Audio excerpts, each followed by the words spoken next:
Hey guys, it is Ben, aka the Fuse Box. It is time, ladies and gentlemen. We are going to be launching Outlaw NIGH's Genesis of a Renegade Part 2. This thing's going to be going, and I'm going to actually hit the launch button in about an hour. I want to wait, get some folks filtering in, and start the campaign directly at the 12 o'clock marker. So, yeah, we have made it. We have arrived. This is kind of creepy. What is going on, Shaggy Bear? Oh god, you got the Ethan Van Sciver drawing of a... I forgot, I think, was that like the Snow White thing? Good Jesus. Yeah, I am nervous as fuck. This is... Yeah, we made it to this moment. I have been meticulously preparing to launch this thing. And it's been freaking me out, but we're here at last. That's right. I totally forgot about that. It's been like 2 years since the Bro White incident. Good Jesus. So let me see what we got here. We are going to... I feel like I need to fill in some time here. I gotta entertain everybody until we launch this fucking thing. Although, you know, this would be so much easier if there weren't so many copyright restrictions. Because there's so many different, like, songs and TV shows and shit that I would love to just play that I can't. And it enrages me. What's up, bud? What's going on? I heard some bitching. Well, we're going to be launching this motherfucker in about an hour. An hour? Yeah. I thought you're launching right now. No, I wanted to kind of wait and have people kind of filter in. What is up, Andrew? And you know, I figured it'd be a good time to catch up. Yeah. I gotta get high then. Okay. Really high. I thought you already were, but you know. No, I just was just a couple hits, you know. But see what I can do. I was just bitching about the fact that there's not enough copyright-free shit to play. Although I'm finding some stuff here. Copyright-free EDM. Fuck yeah.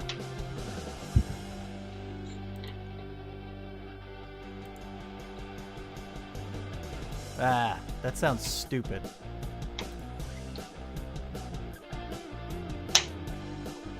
Christ. What's going on? I can dig that.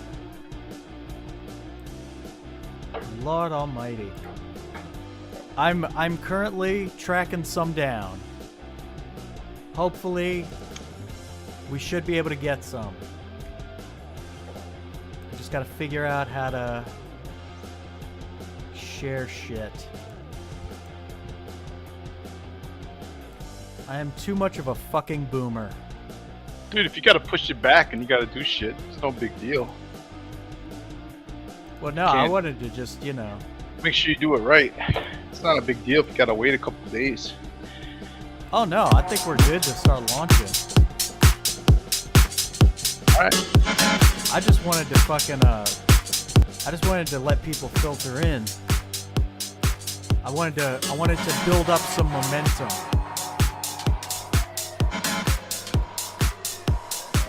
But there's websites where you can rent the song or whatever, so you can lease it or whatever to use for your trailer. Oh, that It's like $30. They're not that much. You know, $20, $30. Oh yeah, I didn't mean for that. I just wanted to play some shit here in the stream, just for the fuck of it. Oh, for the stream. I thought you meant to... you were making a trailer video. I thought you were like still working on your campaign. I was like, no, I got that shit ready. I was like, if you're not ready, we'll just do it another day. Oh hell no, no. I've had plenty of months to work this thing out. You got some glow sticks? I got one in my pants, but you know.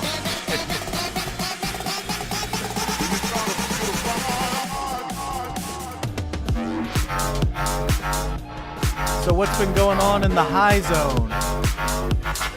High stream. Nothing, just hit our 25th episode. Nice. Somehow. Fuck yeah. What do you think of my awesome ass mic stand? Can't see it. It's my awesome mic stand. It costs so much money. Can't even see what it is. What is it? Ice maker? Ice. It's a paper towel roll. It was very expensive. professional. That's how we do it on this channel. Christ. Need to get a sponsor. I'm working on it. I'm currently bugging a vape shop to try to hire me.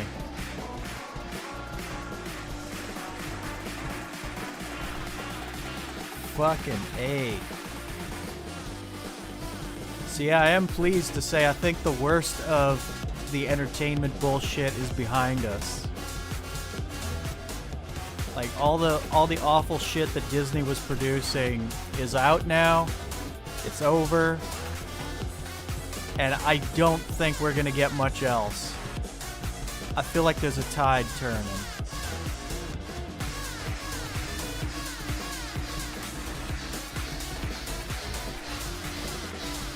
Fucking A.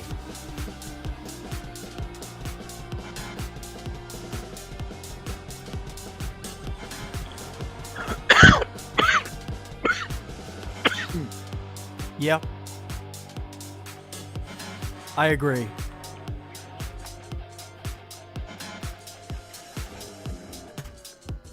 Are any girls come in or? Man, got some good music going. I blasted the shit out of the link. So, but I mean, the biggest. A lot of people got stuff going on because it's Halloween, though. You know? I know.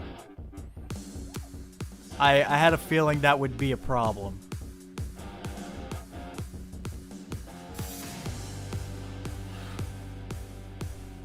But I mean, if they're gonna miss this, I mean, for fuck's sake. I think it's best just to keep chain smoking. Oh, I do that all the time.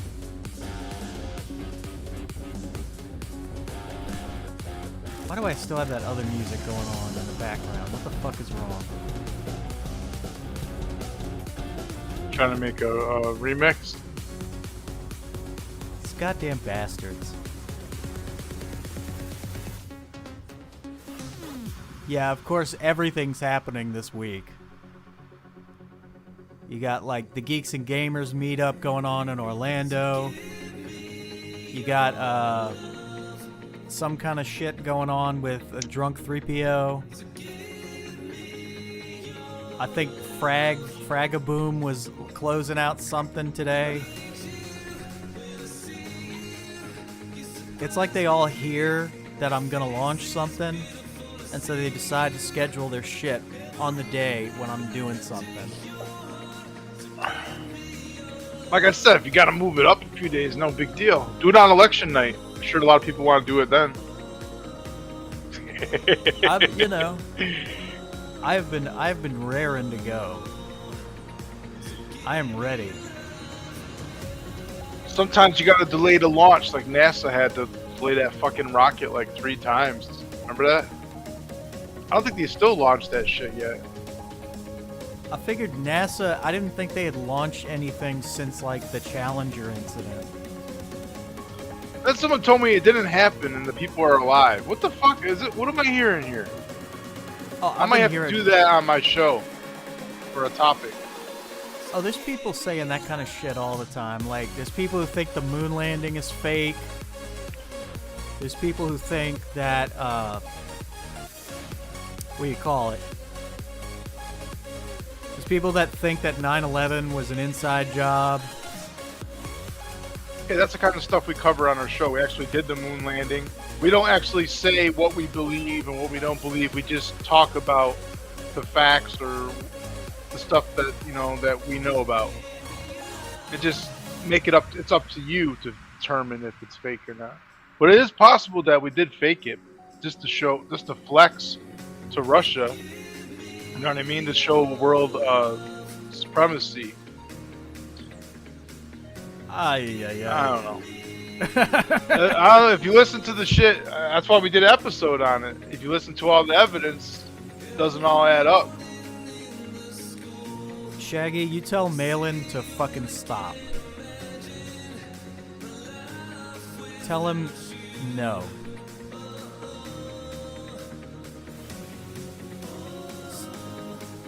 I agree. 7-Eleven was a part-time job. I miss 7-Eleven. I haven't seen a 7-Eleven in so long. My first job I got when I moved out here when I was a kid was working at 7-Eleven because it was right across the street from my house. But I was working full-time, I think. It wasn't part-time. Fuck yeah. I've always had a weird love of convenience stores. Not me. I didn't really... I don't know. I didn't like it that much. That was why I originally liked that movie Clerks, was because I was like, oh shit, a movie in a convenience store, like that's what's up. But then Kevin Smith, he milked the cow way too long. It's alright at first, and then after a while you get sick of seeing the same fucking motherfuckers coming in, like you're behind the counter and you know this guy wants, you know, $100 in scratch tickets, and he'll sit there and he'll be like, okay, what, right there, that one. What number is it on? What's the roll number or whatever? They wanted to know, like he knew, like, if it's on a certain number that it would be a winner or something. So he kept on making me, like, read off all these numbers. What about that one? And then he'd be like, give me 6 of those, 10 of these. And he'd be in there every day, you know? Like, there's gamblers like that just do scratch off. Every single day, hundreds of dollars. They don't go to the casino. They go to the fucking 7-Eleven, or they go to different stores across town. Like one might be a lucky store for them or whatever. And one time I sold a $500 ticket, and the guy was kind of looked like he was mad about it. Like when he came in, like he wished it was more or it wasn't enough. He didn't say thanks or anything. He was like, "Give me 6 more of those. What number's that?" He didn't even act nice to me after I gave him a $500 winner. Fuck's up with that? That sounds like most of the people from this town. Circle K. No, like, I love Circle K, but for whatever reason, Circle K left Louisiana. I don't know why, but I haven't seen one in a long-ass time. I don't think I've ever heard of Thornton's. Colorado's got everything. I don't know what Thornton's is. My cousins live in Colorado. Soon psychedelics. I think they're gonna legalize or decriminalize psychedelics like shrooms. That sounds about right. So you can possess them and not get thrown in jail for it, charges. Yeah, that sounds right. It was on the ballot when I was voting. It was on the ballot. Decriminalize mushrooms. God damn. When are they going to decriminalize cocaine? They did at one time, then they took it out of coke eventually.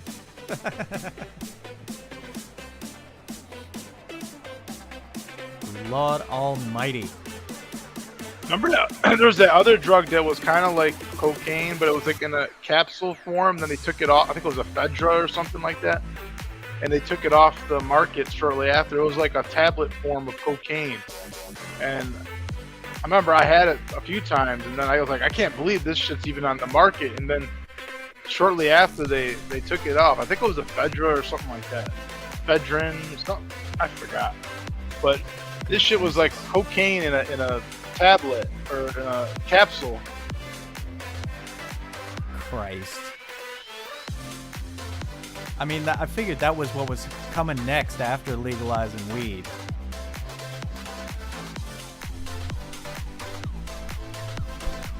Let me fuck with my microphone. Oh, Jesus. I, of course, discovered that, like, every time I try to play trailers and shit on this channel, my internet fucks with it to where it's like it's constantly jumping frames. So I got to get better internet. You can load up, you can use some kind of program, rip the video from the YouTube, download the video on your computer, then upload it into the brand section on your StreamYard, and then play the video from there in your brand section. Try that. Oh, fuck. Sounds God like a lot damn. of work, but it might work if you got a slow connection. Fuck yeah. I just got a text, actually yesterday, or was it today? I think it was yesterday, from Comcast telling me, thank you for being a customer, and you have been upgraded to up to 800 megabytes per second connection. I think it was at like 300 or 500 before, so for no extra charge. God damn. Wasn't expecting getting a text like that, you know? Fuck yeah. That means really fast speeds are coming, I guess. Hell yeah.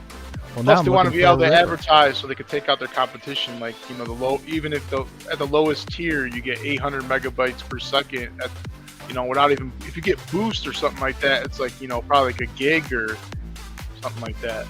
That's fast. Oh, fuck yeah. Of course, it depends on how many people in your area who have Comcast as well with the same service or using the internet. Everybody's whacking off at the same time in the middle of the night, you know what I mean? It'll slow everybody's speed down. Well, I tend to masturbate at weird hours, so. So could other people in your neighborhood, in your area. Nah, I do it up big. They can't beat me. Hold on, I want to smoke some weed to this shit. Turn it up. I'm getting into this one. Alright, start rapping. Oh, I'm not. Unfortunately, I don't drink enough. And I'm too white, and I'm told that's a bad thing, so.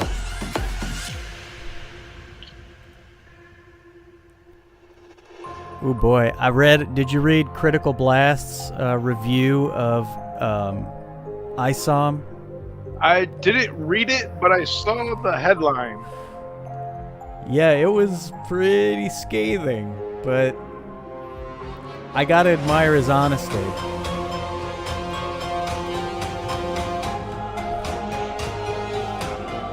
But then people will say, you know, Critical Blast hasn't put out any comic books. I know he's put out novels or something like that, like a book, but not a comic book. Who are you to judge somebody? And then there's the argument as well.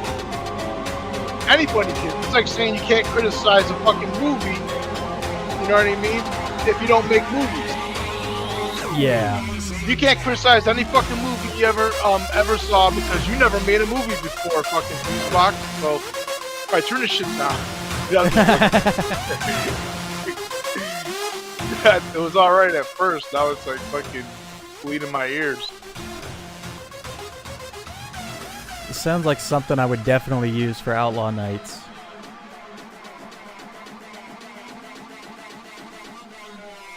But I don't remember what the fuck I was saying. You were talking about how people are most likely going to talk about how Critical Blast doesn't have room to be criticizing. Yeah, that was going around Comicsgate or whatever, where you can't criticize anyone unless you have a book out. That's really dumb. So, no comic book fan can't talk about anybody's work unless they put out their own comic book or several comics. That makes no sense that's the logic there. Considering that this whole thing started from people criticizing professional comics. Like, that makes no goddamn sense. But when you do criticize and don't have anything, and you are coming out with something, you better be bringing the fucking fire. You better be fucking really good, because if you're talking all that shit, you got to back it up. So that can, if they can talk, if they say your shit's bad and then they come out with something and it blows your fucking mind, and then, you know what I mean, that's all good. But by openly criticizing people, you know what I mean, it's not a good thing to do, I don't think, you know what I mean. If you don't have anything good to say, don't say it, I guess. I mean, I think it's not gonna help you out, like, with your campaign. If you're trying to sell, try to get backers, you might have somebody who likes ISOM, or backed ISOM, now found out that he doesn't like him, is not going to back any campaign now that has Critical Blast name on his campaign. Use the logo or whatever. So I don't know. It's just like, I can see why that. Just go out and attack somebody? But yeah, I heard it didn't have an editor and it didn't have a writer. Well, Eric July, I guess, wrote it. I haven't seen it, so I can't really comment on it. But even if it is bad, I wouldn't really go out and shout about it. I would just say, not for me, and not gonna back it. But I got nothing against the guy. I don't know him. But, yeah. Good for him, man. He made $3 million supposedly. I don't know. Are those numbers real? I don't know. Maybe they are. I mean, I like him. I didn't back the book myself because I don't have the money to be throwing around for it. Yeah, I haven't backed like a lot of people's books, which I wanted to, because I'm using the money to to make my book. Exactly. So it's nothing against anyone's, but that's why I have my channel, and that's why I promote creators. I mean, I don't got the biggest channel or anything. I got like 200 and something subs, but you know what I mean? I'm doing what I can and just having a good time and just trying to promote these smaller campaigns, get eyes on it.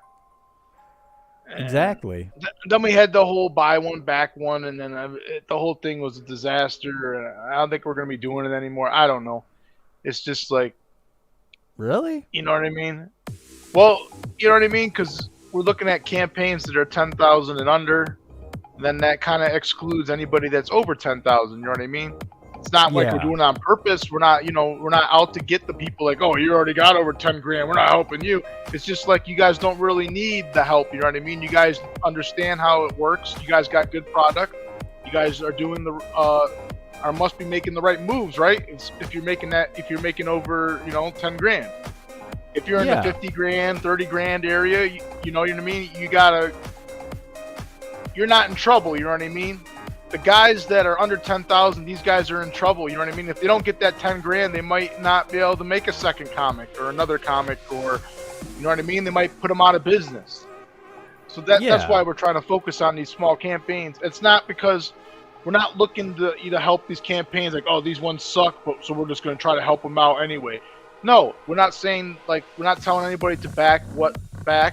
We're telling them just to check out these campaigns. These guys are underfunded, not necessarily not funded.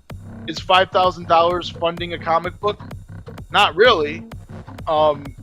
Even if you got like cheap artists, cheap everything, cheap writer, or write it yourself or whatever, cheap inker, $5,000 is barely going to cover, the cost of making a quality comic book.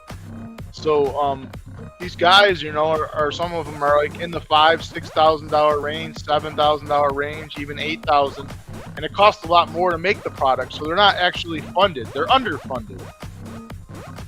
But Yeah. the goal, the goal was reached. Okay. Yeah. But that's not really the goal is usually just to get it printed and have a few bucks extra, you know what I mean, for whatever, shipping. But you don't get rich on your first campaign normally, not everybody is gonna have a ISOM and make $3 million on their first campaign. You're lucky if you're actually gonna hit 5K on your first campaign. So hitting 5K is actually a feat, which I discovered on my own when I launched my book. I thought that I wasn't gonna, fund. My goal was $5,000. I didn't think I was gonna fund because like the third day, it stalled or something, and then I remember I had like a fucking nervous breakdown, and I was like fucking like holy fuck, you know what I mean? And then I snapped out of it, and I just said fuck it. I already invested all this time, 3 years of my life. You got to go through the whole thing and try your best. And I turned it around, and I hit the 5K mark. Now I'm just under $100 short of 8K. Am I in the green? No. Even if I hit 10 grand, I'm not even in the green. Not even close. Not even in the realm of being in the green. But I didn't really put out this comic book to make riches. You know what I mean? I didn't think I was gonna be. I didn't think I was gonna be making $3 million on a pot smoking fucking fox. I knew, you know what I mean? It's just a dream that I had when I was a kid. It was something I've always wanted to do. And it's on my bucket list. It's like something you could say that I did. You know what I mean? I was in a band once. That's on my bucket. That's something I could say. I was in a band. I was. You know what I mean? I'm too fucking high.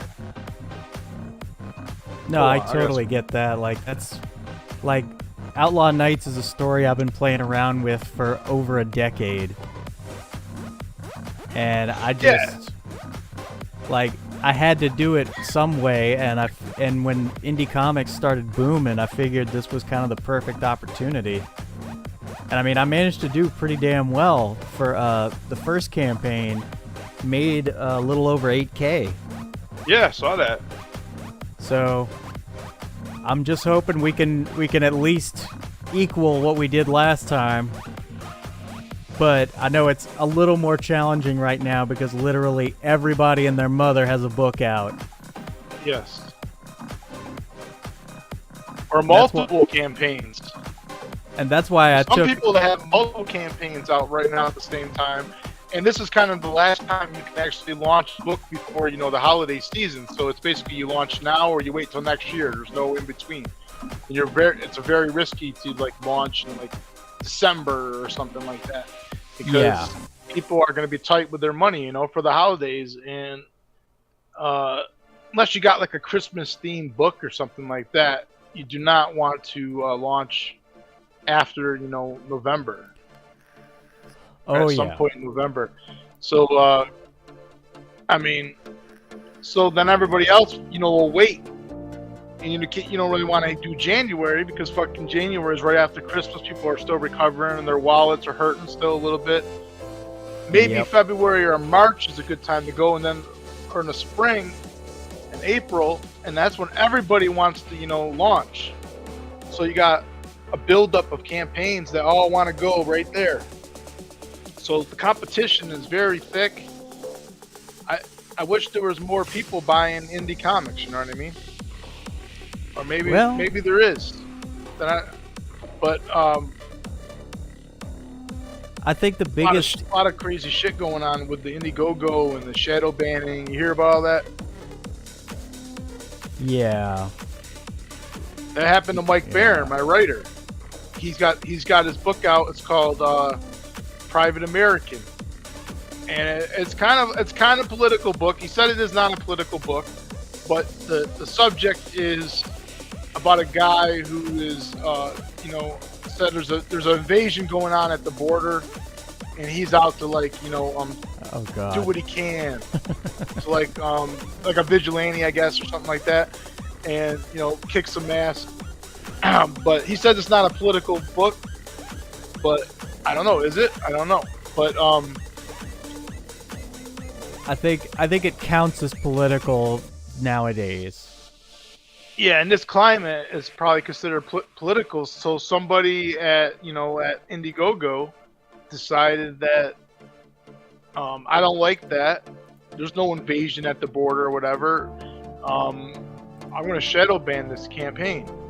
So when you search for it, I think he even did a test today or something. I saw a video where they typed in, they went into Indiegogo, right, and they typed in Mike Barron in the search.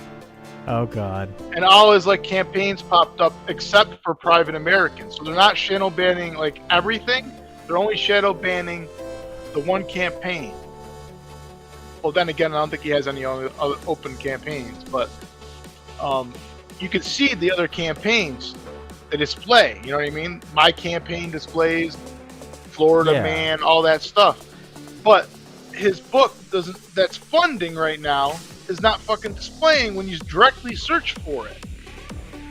Yeah, so I know they're doing this shit openly now. Yep. And I know they did that shit with Mandy Summers' book, and her book isn't political at all. No, nothing about I heard that. they were actually secretly doing this to people who are known to be Comicsgate. Okay. I don't know if that's true. I mean, I don't know. It could be a rumor or whatever, but it is possible that they find out or whatever, and then they don't like you for whatever reason. It doesn't even have to be. You know what I mean? This shit is so fucking crazy. Some girl at Indiegogo could have been jealous at Mandy's looks and said, you know what I mean? I'm gonna shadow ban that bitch. Who knows? So, that's so going weird. on. That's a fact. And then Kickstarter's already done that. So if you go that way, you can be possibly fucked, and if you go the other way, you can be fucked. But I've seen the number of campaigns that have been getting shadow banned lately. It's been on the rise. Yeah. It's not uncommon anymore. You know what I mean? We had what's his name there? The guy from Broken Compass Comics. He has that Magnificent Bastards. Yes. That got shadow banned. And then Commie Mark. Yeah, he got shadow banned for the Krishna Kid. I think that was because of the subject matter, probably. Because he's doing Hindu religion. And then so really all you got to do is make the book about Jesus and it'll be fine. No, that'll even piss people off. It'll piss people off, but it won't piss off Indiegogo. Indiegogo would be fine with that. It's so weird that they would choose now to do that. Like, they've already profited heavily off of books like that. It's like, why take a, quote, principled stand now? I'm gonna get some fucking people in here. Holy shit. Oh, I've been, as we've been talking, I've been strategically I was just up placing- earlier. I did a stream earlier for Halloween, but I was gonna dress up and I couldn't find all the pieces to my doing Jack that. Sparrow, and I was just like, I'll go ahead and I'll dress up as the writer of Outlaw Nights. So you look just like him. thanks. I really put a lot of work into it. I could tell. This doesn't come overnight, like you gotta find every piece. This is trippy ass music.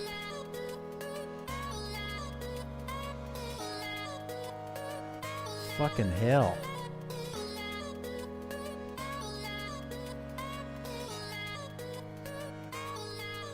Where am I? I'm looking for the thingy. This thingy.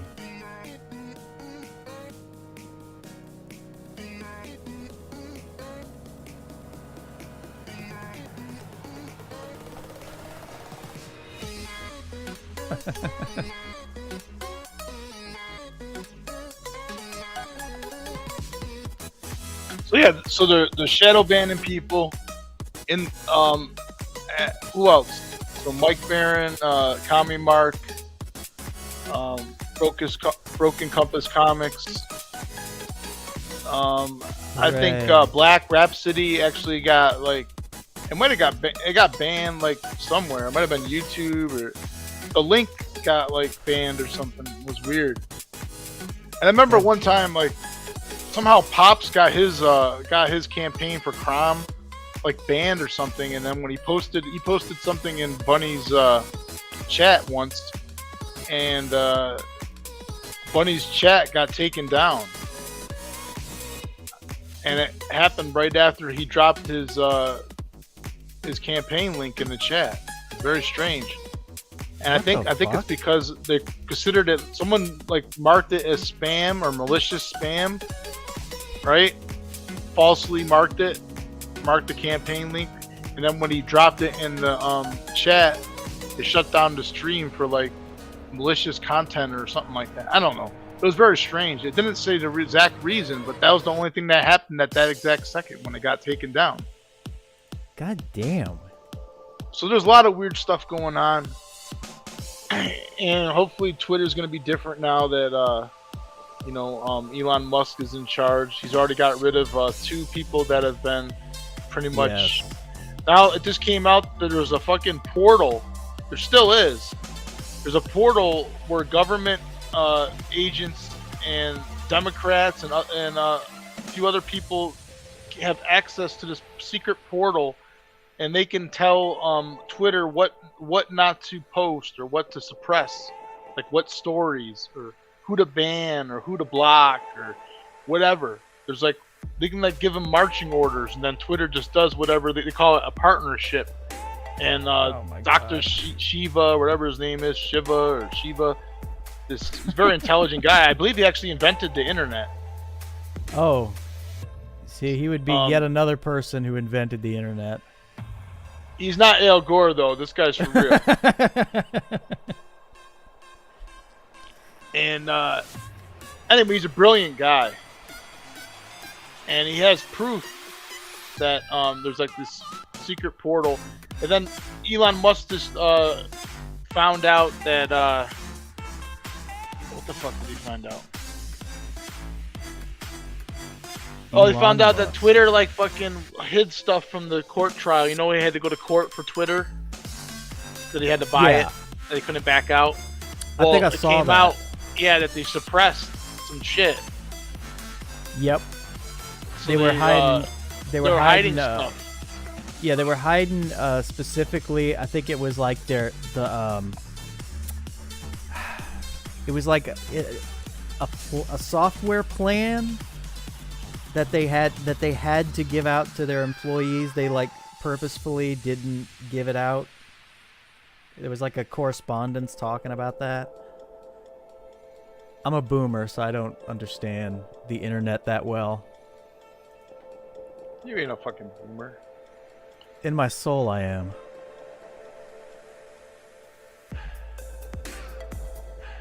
I miss the days of Walkmans. Remember the Rain Man? I miss dial-up. You ever see the Rain Man ones? They're yellow sports ones that are like water resistant or something. Yep. That shit was sick. I remember they had it was like bright ass yellow, and it came with like the headphones that were yellow and shit. What was that one? That was good, man. Sports edition, all yellow. Man, I can't remember. Yeah. It was a good brand too. I remember it. Fuck yes. I don't know if it was. It might have been Sony, but I don't remember. Was it a Sony? It most likely was. It probably was a Sony. But yeah, it is, I think we are far past due for a renaissance. DHS. What is DHS? Department of Homeland Security. Okay.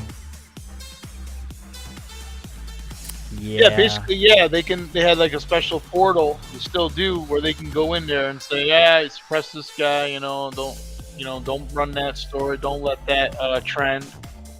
And you would see every time like something Biden did would start trending, that they would shut it down, and then like another hashtag would be made, and it would be the opposite. It would be like something from the left, and then that would go viral, and then it was just it's just.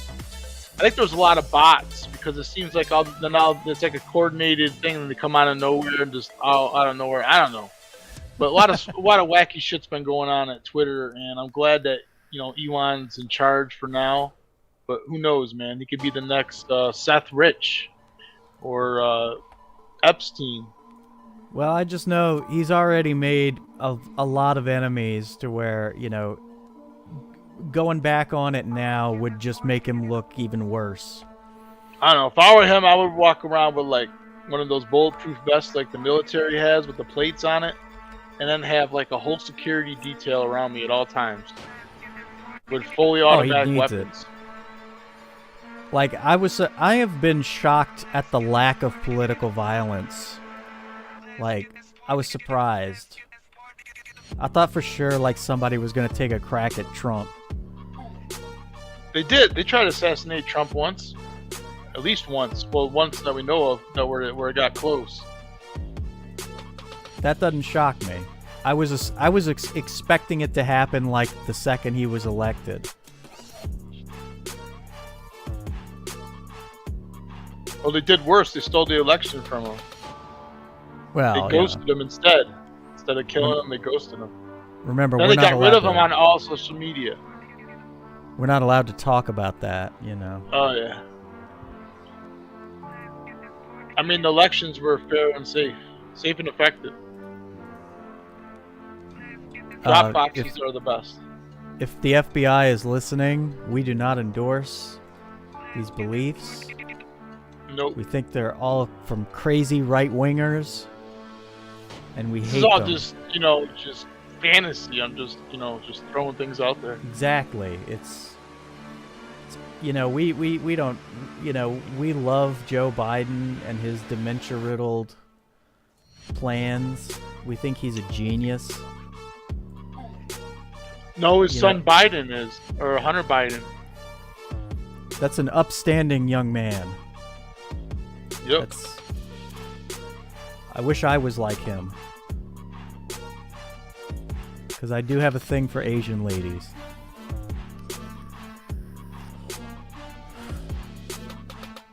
Yeah. Did you ever go down a pool slide naked? No, but I have run on a beach naked. It was fun. There's no feeling like, the wind blowing through your sack, it's... I went snorkeling once, and I got the fucking, the seawater in my fucking mouth. What a disgusting taste. Yeah.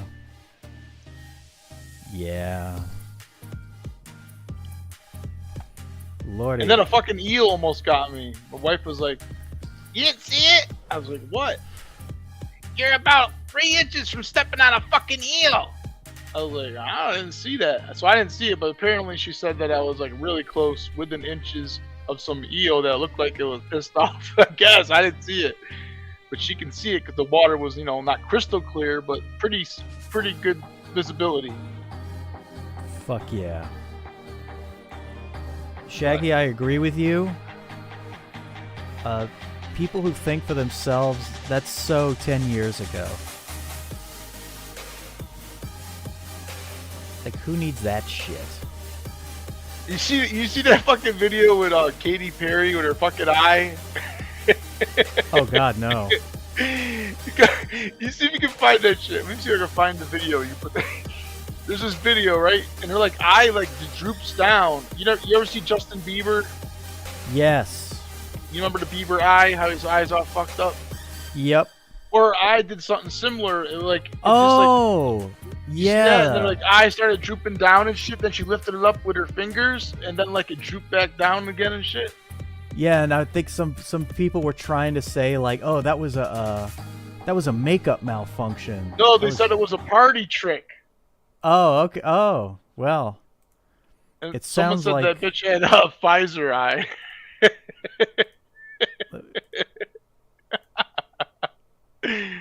Yeah, play it. Play it. Yeah. What's this shit? She's looking like stoned or something. Oh, it's slow motion. Someone did it in slow motion. What the fuck? But even like Dude, just what is like going on? the Bro, look she's in like her a fucking eye. robot. It's like a fembot, like in Austin Powers. Yeah, like Make even more noise for my band. Hey, family, this right here, y'all gotta take a look at this. Y'all see that? Y'all see that? The eye just closed though. And That's just a then party when trick. she touched the eye, it's like she pressed the reset button, or it's like she was clicking it to turn back on. You see what I mean? Whoa. Y'all let me know what y'all think. what the This Bitch is a cyborg, man. a doppelganger malfunction live, and we saw it in the flesh. Come on, y'all. Make Y'all even let me more know what noise for y'all my think. band. for her band. Christ. Like I didn't watch like the full on video. Like that amazes me that like it like people are trying to play it off like, oh, her makeup got stuck. Like the makeup on her eyelids got stuck, and it's like that's not. Maybe That's she's not a makeup animatronic, like malfunction. fucking Chuck E. Cheese, man. She had like this glazed over look, like she wasn't even there. Yeah, that's what I'm saying. It's like almost like she was like anatomic, like she was a robot. Jesus Christ. Fuck. Well, I mean, Katy Perry's been kind of on a downward don't know. slope. I've been thinking about that fucking eye for days now. I don't know why, but it's always been on my mind. Like, what the fuck's up with that bitch's eye? I don't even care about Katy Perry or even really know who she is, really. I saw that video and I was like, man, what the fuck's up with that eye? I've never seen just anything like that. She used to be your normal carbon copy pop singer, and then like somewhere along the line she just started kind of losing her mind, and she got political, but I mean that's nothing new. But yeah, I remember like, you know, she was involved in really dumb controversies, like she went on an episode of Sesame Street with her cleavage spilling out, and She they did. were like, yeah, and they were telling her like, hey, that's inappropriate, and she's like, oh well, I'm, you know, that's oppressive. You can't tell me it's inappropriate. Tits exist. The fuck?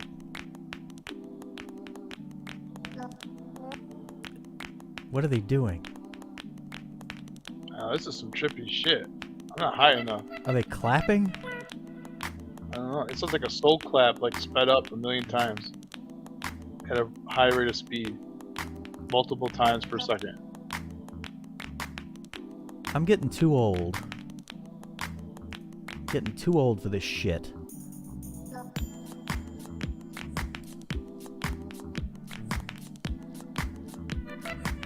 I kind of want to dance in my underwear though. Oh, I do that all the time. Maybe swing my hammer. Exactly.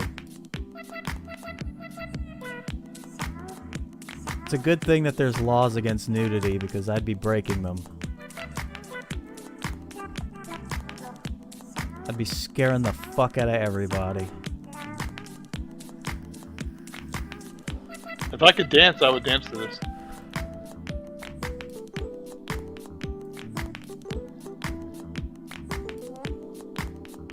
Fucking hell. I would need one of those special lollipops though. You ever go to a party when you walk in, they got a motherfucker like holding these lollipops, but the wrapper's like already like halfway off of it, like you can see that it's been like opened and put back on top. It's like a specially laced lollipop. No. Oh, never mind, me either. I kind of wish I had. I went to this like weird underground party once.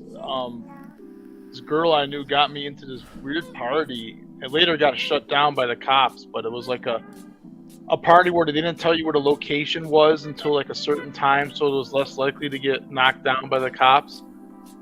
It was very strange, man. There was a room, right, with a sledgehammer in it and a bunch of shit to break, and people were just in there like smashing like old toilets up and shit, and like with this big ass sledgehammer. It was just a room for breaking shit. And then there was another room where they had like people like doing massages. Like there was massage tables like set up, like 3 or 4 massage tables, and there was people getting massages on the tables.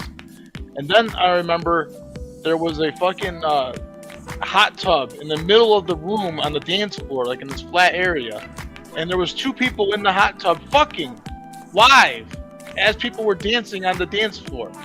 She was like riding his cock, like right there in the tub.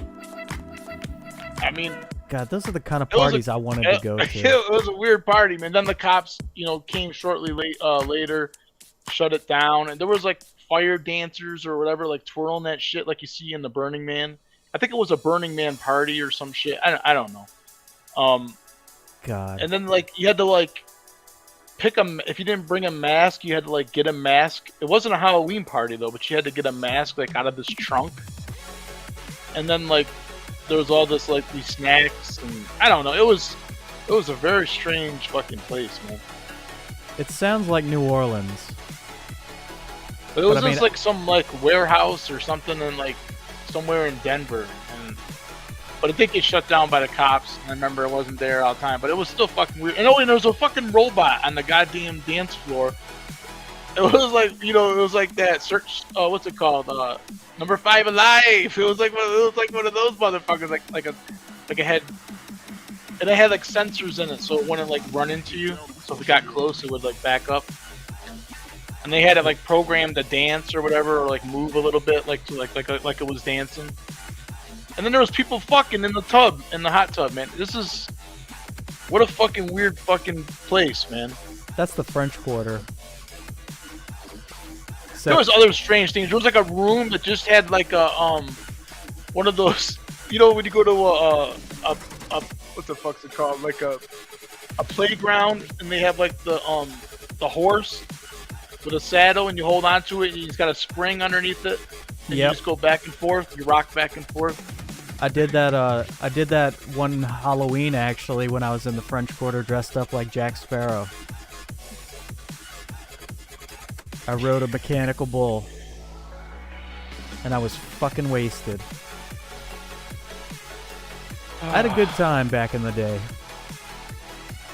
I haven't partied in a hot minute, but I remember the last time I ever got drunk, I was on a party bus with a bunch of black ladies twerking.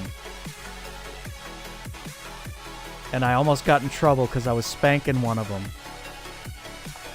And she was getting pissed off. But I mean, it's like, if you're twerking, you're asking to get spanked. Like, I'm sorry. You're announcing to the whole world that you're in heat.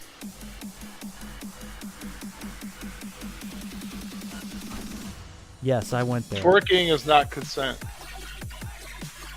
Twerking is as sexual as it gets. You might as well take off your clothes right then and there. That's like saying if a girl wears a skirt, you can grab her ass. It is not the same. It's completely different. She was wearing yoga pants, Your Honor. Like again, you're clapping your ass cheeks bent over. It's like the most animalistic thing imaginable. Is there money being thrown? I would have thrown money if I had money. They had free Jell-O shots, and it was a party bus. It was a recipe for this kind of thing to happen. But it was the best way to go out. Like, it was the last time I ever got drunk. So it was memorable. And I got thrown out of a bar. Bouncers don't play around down here.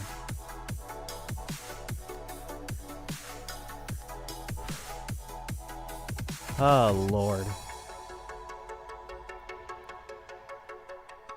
Everybody's all passed out. I'm going nuts with this link right now.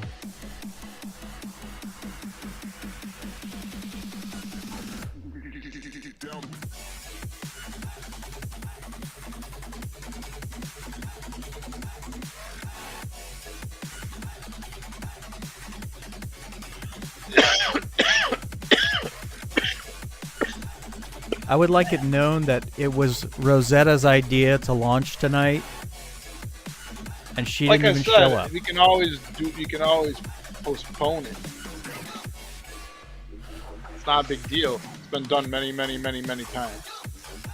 But I remembered hearing something about like if you launch at midnight, it technically gives you like an extra day. I don't know if I don't know, man. The best time to launch it is like I think it's noon Eastern. It's supposed to be the best time. Okay. Supposedly, I mean that's what I read. You know, when I was doing research for mine, it says that. That's why like ticket sales always go at 10 a.m. my time. It's always when the tickets go on sale. It seems to be like a good time for a lot of different time zones. Huh. But there's, you know, most people like go on Bancroft or something like that, and that's at like 8 o'clock or something, 7 o'clock or whatever time it is. So, I've been trying to get in touch with him. He's been hard to get a hold of. Yeah, good luck. I mean, yeah, he's backed up probably for months. He backed Outlaw Nights issue 1.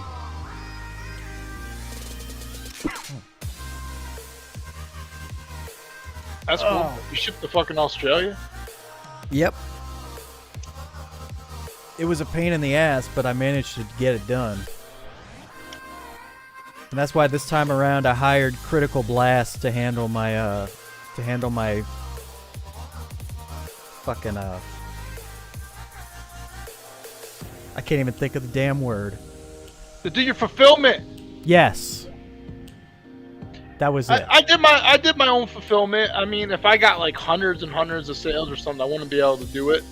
But I enjoyed doing my fulfillment. I had like, I don't know, 160 odd orders, something like that. Maybe 170 orders. The packaging part is easy for me. It's the shipping part that's a bitch. Basically, I just got a digital scale, right? Which is about, you get one for like $40, $60, somewhere in there. Depends what model you get, what brand. You don't need one that holds a lot of weight. There's ones that cost more it doesn't need to be anything fancy. Just got to be able to weigh up to like, you know, a few pounds. 5 pounds is fine. You know what I mean? And then 10 pounds, 20 pounds, something like the lowest one. You don't have to get, you know, a high-end scale. And then I use Pirate Ship, and then I just put in the, you know, the measurements of the Gemini mailer. And if you don't even have to measure, you can even find the measurements online. And then you put in the weight, and it finds you the cheapest price, which is usually USPS first class. And you press the print button, and then you get like a Rolo or something, get a thermal printer, and then you just print the fucking labels. And if you don't want to get a thermal printer, you can just use your regular printer, and then just use a shitload of shipping tape though, because you gotta just put a lot of tape over the paper and make your own label. You know what I mean? With clear tape. Oh yeah. You could do the old school way like that. That's pretty much what I did. But if you got like 100 and something orders, that's not going to really work. You're going to need a lot of tape, and it's going to take a lot of time doing it that way. So you need to get a label maker. If you got 100 orders, you need a fucking thermal printer, or you need someone to do your fulfillment. Oh yeah, last time I was totally ghetto about it. I literally just typed up all the addresses, printed it out, and cut out each thing as a label and taped it.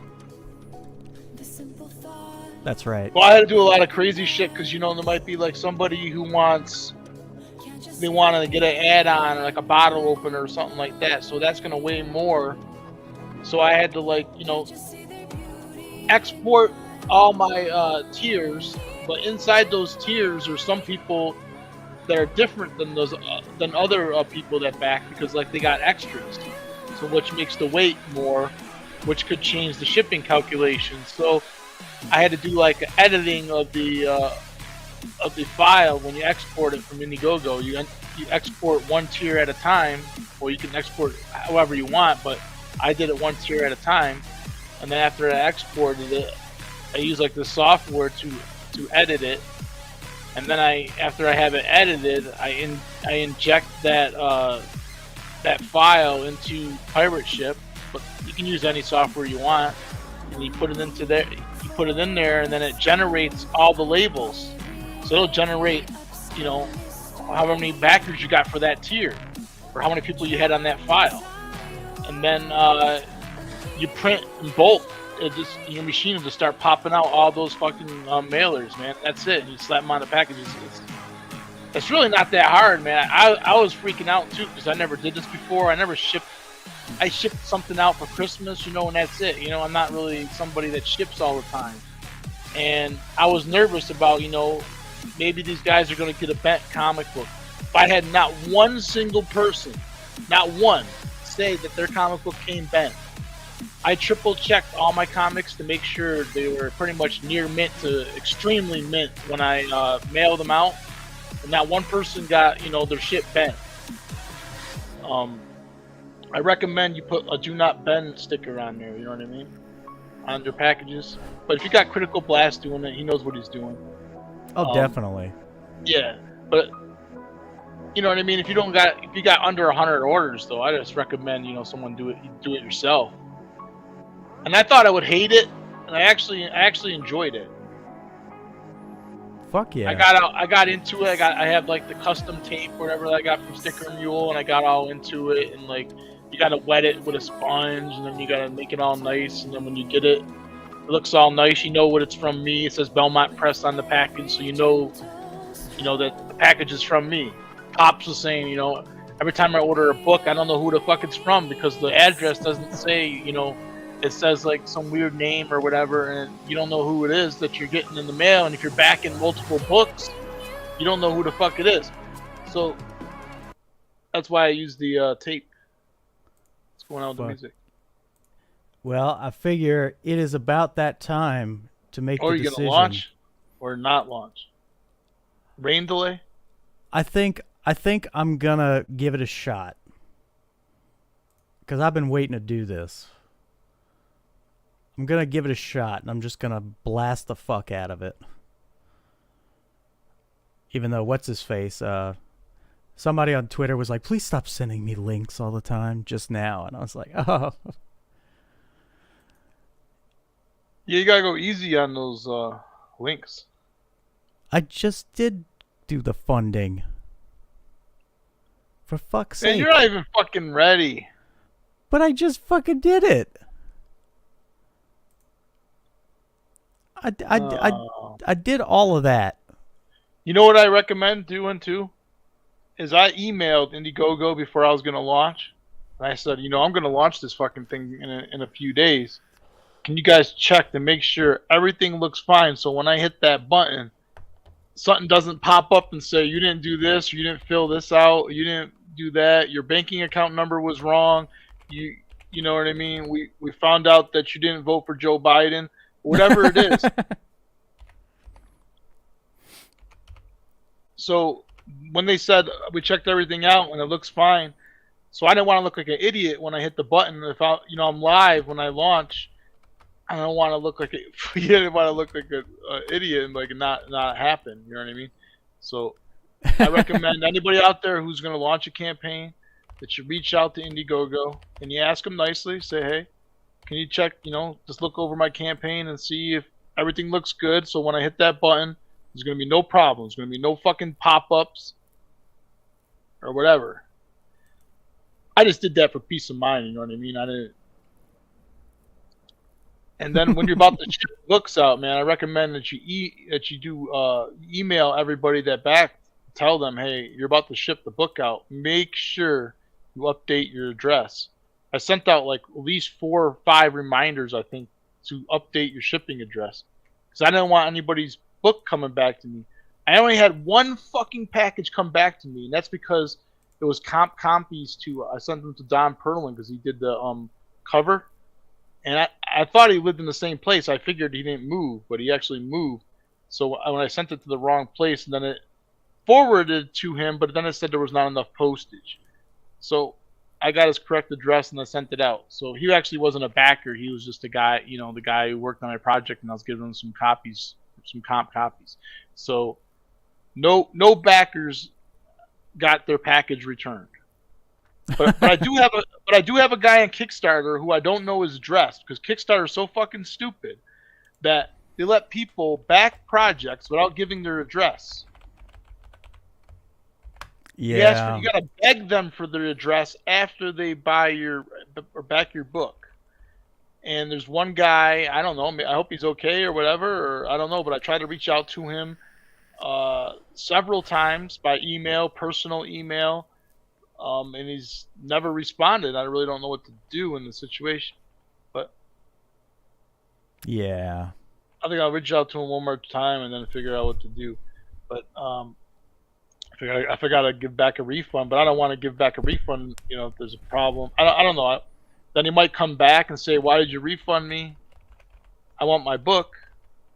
Then I don't know what to do at that point. You know what I mean?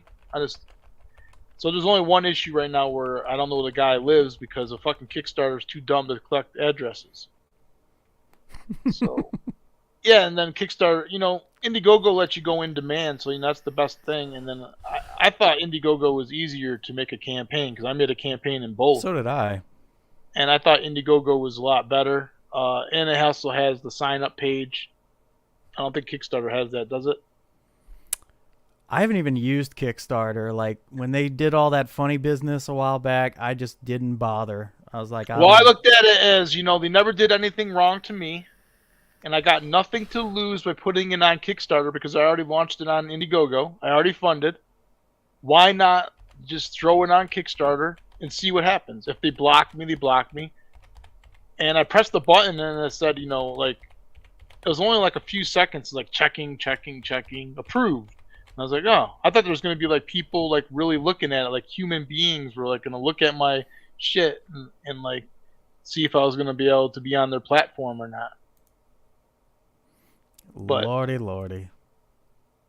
Yeah, they might bend that motherfucker if they see the sticker.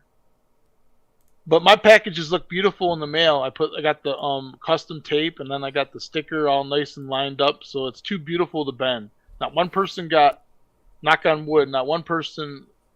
I think actually everybody already got their packages, so I haven't heard anything from anyone. Unless someone got their shit bent and didn't tell me, everybody's okay. So Gemini mailers are the way to go. And, I use these big ass stickers that says, please do not bend. It was a really nice sticker. I think it was like a kind sticker. Maybe they saw it.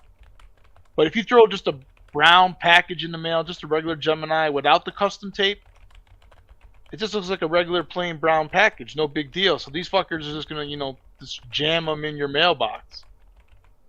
Or maybe I just got lucky. I don't know. I guess when you get into like hundreds and hundreds of backers, you're going to get ones, or you're going to get some. They're going to come back to you because you got the address they moved or whatever, or it got damaged in the mail. They really stuffed it in. I mean, it happens no matter what. There's nothing you could do. You know what I mean? If you do a lot of numbers, you know what I mean, it's going to happen. But all right, we are launched. I was really worried about that. You launched? Yes, we are launched. Do a countdown? You motherfucker. Fucking hell. I didn't. It's been a while since I've done this. You should have did like a countdown counter. Should have found like a video or something, like a rocket launch or some shit. I don't know. I was thinking about it, but All right, let's see this campaign. Hang on. Come on. All right. Am I on? Yeah. So yeah. This is what we got right here. Fucking hell. This was from my first artist who sadly he just up and vanished. Ghosted you? No, he like vanished from everybody. Like nobody's heard from him. Is he still gone? Yeah. Like he may not even be alive. Like that's how much like he vanished. But yeah, we got some spanking awesome artwork that you see before you. The same. You said you got like halfway through the first one, you changed artists, and that second artist that finished your book last time is the artist on this book. Is that right? Well, no, actually, I got the dude who did Dwarves versus Lions. Oh, Juanito Arquaz. He's from Belgium, and he's a freaking awesome artist. And We got Jay Krager, who did this cover and who did a variant here that is most likely going to be a poster in one of the poster tiers over here. Who's going to be backer number 1? Wait, what's your goal at? Let's go up to the top. What's your goal? It's kind of steep. Let's see. Hang on. Can you see it? Full screen. No. Shit. What is? You gotta zoom in a little bit. Just go to like the corner and make the screen zoom in on your. Make your shit zoomed in. What the fuck am I doing? What have I You don't done? know how to zoom in with your browser? I'm trying to, like, this used to be better. This used to be better. Because you're logged in, so you got that whole side thing going, so it makes your screen smaller. Okay. So yeah, let me just. If you log out, you'll have a bigger screen, or if you enlarge. Yeah, let me just. Let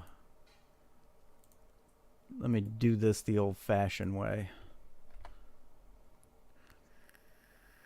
Never mind. Let me log out. You know, I'm so professional. It's all good. Yeah, see, Shaggy said he's never got really a damaged book in a Gemini before. One time I got fucking ripped off on eBay. It pisses me off because I bought the first appearance of Venom, right? Spider-Man 300 or whatever. And it said near mint or whatever copy, or 9.4 or 9.2 or something like that. Or maybe it was a 9.6. It was supposed to be. And then after I rated them and gave them a good rating, I noticed there was a fucking tiny crease on the goddamn cover that I didn't notice before. You can only see it when you look at it from a certain, like, you know, angle. Yeah. And I didn't really see it. It's like a tiny one, but it's still a little crease. And it makes it no longer a near mint fucking book. So I got fucking played because I already rated them. I was fucked. I couldn't do nothing about it. And it was kind of expensive too, you know, for a fucking first appearance of Venom book. So I got a poor quality copy for a high price.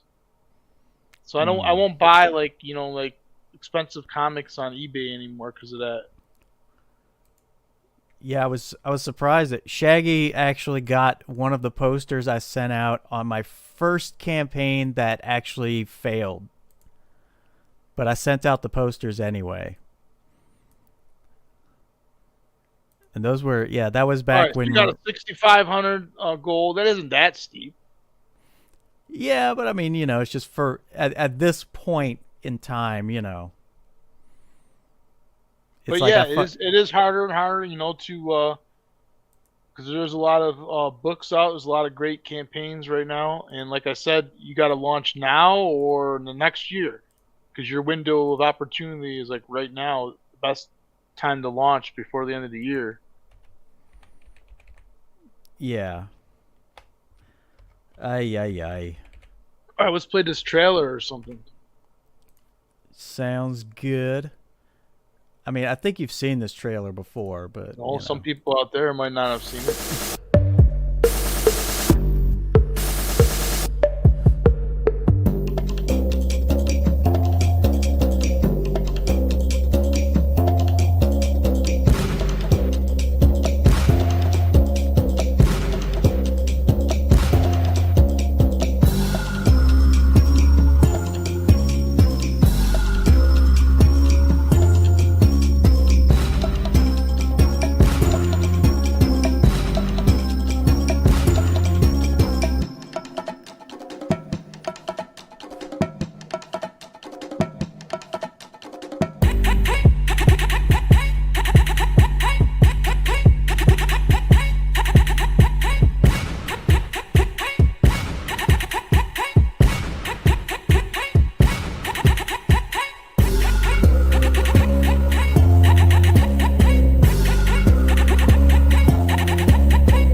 Yeah, I love that video.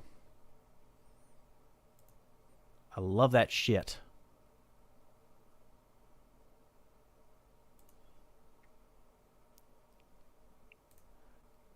All right, so what's some of these tiers? What's the book about?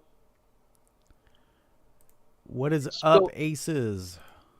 What's up, Aces?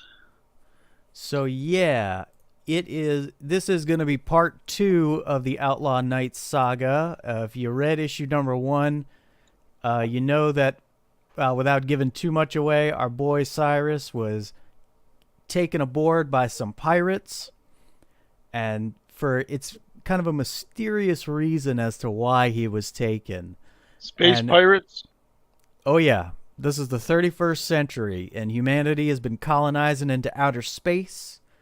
And essentially, Cyrus kind of moved to this small, out-of-the-way settlement just to kind of get away from it all. He didn't want to have to deal with all the bullshit he's been dealing with in his life. But fate had other plans for him right at the get-go of issue 1. As these pirates invaded his settlement, he stood up to them bravely. Didn't quite work out the way he had hoped, but he ended up being pretty much kidnapped by them. And so now he's got to learn how to survive with this crew who are after a special treasure that I'm not going to really give away at this moment because, you know, I'd be spoiling the book. But he's basically got to learn how to deal with these pirates while at the same time kind of overcoming his own personal prejudices against pirates and criminals and the like, because the good guys and the bad guys are not clearly defined. That's the best way I can describe that. But yeah, All we right, got don't go too far. Don't give up too much. But basically, you know, we got, you know, the most of the tiers are pretty straightforward. You get, you know, one book for $20. You get the cover poster along with the book for $30, and this is the cover poster right here. And you get this one, you get the issue as well as a poster of this right here, which is one of my favorite pieces in the whole book. Like, I love this. Nice. Like the way he designed Wellington here, who's a pirate hunter, like with the fucking. Those are good colors. Who did the colors? My colorist is a dude from Brazil, Marcos Martins. He is excellent, very polite, very professional. And yeah, like he brings everything to life, gives it that nice 3-dimensional look. And I'm so proud of the team we got. And I love it all. But yeah, you can get issues 1 and 2 digitally for $35. And that's a pretty good price, if I do say so myself. Because remember, like, the biggest reason why I think, like, my prices are a little high is just because this is all going into funding the team, as well as, like, hopefully if we manage to make some kind of a profit on this, that's going to get us started on issue number 3 right away. So that's my hope. Hey, look at the chat. Look at the chat. Oh, fuck yes. Thank you, Shaggy. Shaggy. God bless you, Shaggy. Yeah, number 1. It feels good to be number 1, I bet. Fuck yes. Shaggy with the win. And you can also get both issues with, you can get issue 2, the physical copy of issue 2 and a digital copy of issue 1 for $35, which is pretty good. You can get both issues paperback for $40. You can get 2 issues of number 2 for $40. You can get both issues and a cover poster for $50. Both issues and that variant poster that I just showed you for $50 as well. 3 copies for $60. That's 3 copies of issue 2. And you can get both issues, 2 copies for $75. Tripled for $155.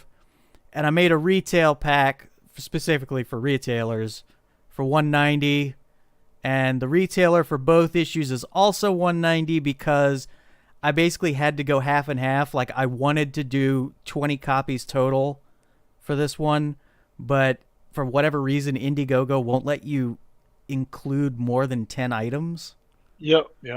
which is I weird. came into that problem too. Yeah. So I made it to where it's like 5 issues of issue 1, 5 issues of issue 2. And yeah, like, it's pretty straightforward.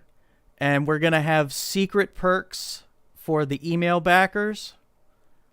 And I'm going to be launching the first one, I believe, sometime tomorrow. Early tomorrow. So it's going to be good. Yes, indeed. But yeah, I love Space Pirates. Oh, fuck. The $40. Fuck yes. I love it. Nice. I'm gonna smoke a celebration bowl. Well, that's the way it needs to be done. I wish I was still smoking weed.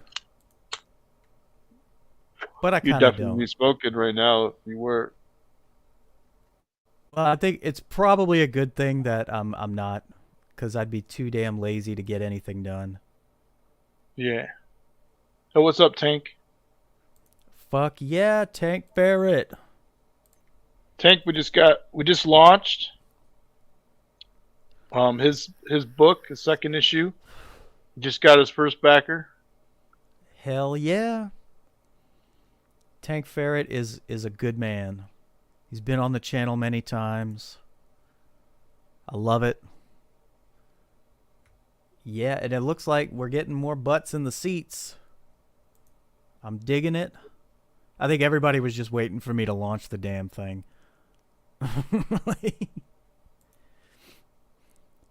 Oh yeah. Fuck yeah.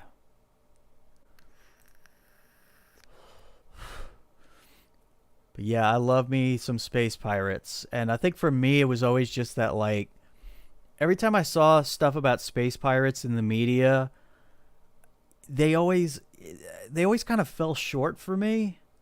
It was like there was always specific elements I wanted to see with Space Pirates that I always felt like a lot of people who do stories with Space Pirates in them, they lean heavily on one trope or another, and they don't really, I guess, ground the idea, if that makes any sense. Because it's like, I'll see stuff with Space Pirates where it's like, they're super, like, they act like pirates from, like, the 1700s. They got peg legs and eye patches, and there's wooden ships flying in space. And I always thought that shit was stupid. And you had things like in anime, like in Tenchi Muyo, they had mention of space pirates, but they never really showed you much of the space pirates. It was always just kind of a mention. It's like, oh yeah, there's space pirates. But yeah, whatever, they're over there. They're doing their thing. And then there was like Outlaw Star, where the space pirates were magical. They practiced like magic and shit, and I'm like, you don't need all that. Like pull it back a little. Pull it back a What little. about, Like, let's. was there pirates in Battlestar Galactica? I didn't even watch enough of Battlestar Galactica to know.